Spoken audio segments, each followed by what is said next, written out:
सुबह की पहली किरण के साथ जब मोहन अपने खेत पहुंचा तो उसकी आंखें फटी की फटी रह गईं। जहां कल तक धूल उड़ती थी, आज वहां घुटनों तक ऊंची हरी भरी फसल लहलहा रही थी। बड़े बड़े चमकदार आलू और मोतियों जैसे मटर के दाने। तभी वहां से काला गुजरा।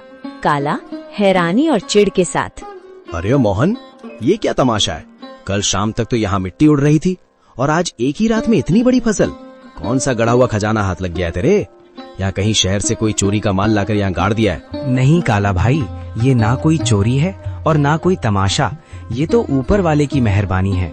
कल एक घायल चिड़िया की मदद की थी, बस उसी की दुआओं ने आज ये रंग दिखाया है। देख भाई, कितने सुंदर आलू और मटर है। तू भी थोड़े घर ले जा। दुआएं? चिड़िया मुझे बेवकूफ समझता है। ये जरूर कोई काला जादू है। जोर से, मुझे तेरे खैरात की जरूरत नहीं है मोहन। याद रख, जो रातों रात उगता है वो रातों रात ढल भी जाता है। काला के मन में शांति नहीं थी। वो जानना चाहता था कि मोहन को ये सब मिला कैसे।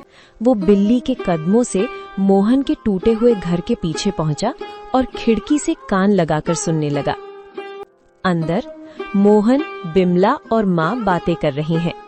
मोहन, मुझे अब भी यकीन नहीं होता। वो सुनहरी परी सच में हमारे लिए फरिश्ता बनकर आई थी। उसने कहा था ना कि जब तक दिल साफ रहेगा ये फसल बढ़ती रहेगी। हाँ बिमला, उसने उसी बरगद के पेड़ के पास दर्शन दिए थे जहाँ से मैं रोते हुए लौट रहा था। वो दिव्य प्रकाश, वो ममता भरी आंखें, मैं कभी नहीं भूल सकता।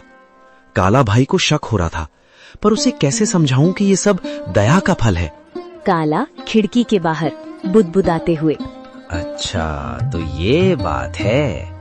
बरगद का पेड़, परी और सुनहरी पोटली।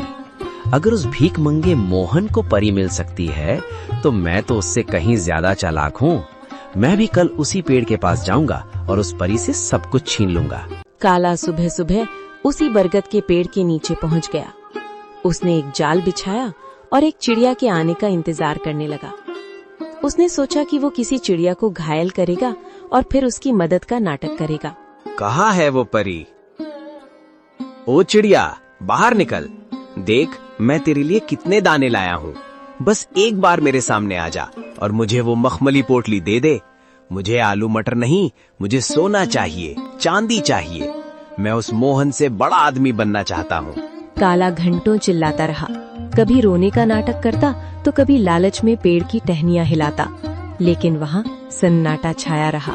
अचानक एक तेज ठंडी हवा चली और एक आकाशवाणी हुई। काला, प्रार्थना हृदय से की जाती है, लालच से नहीं। मोहन ने एक जान बचाने के लिए अपनी कमीज फाड़ी थी और तू एक जान लेने के लिए जाल बिछा रहा है। जा, तुझे कुछ नहीं मिलेगा, क्योंकि तेरा मन ईर्ष्या की राख से भरा है। लालच की फसल कभी मीठी नहीं होती। नहीं, ये नाइंसाफी है। उस गरीब को सब कुछ और मुझे कुछ नहीं।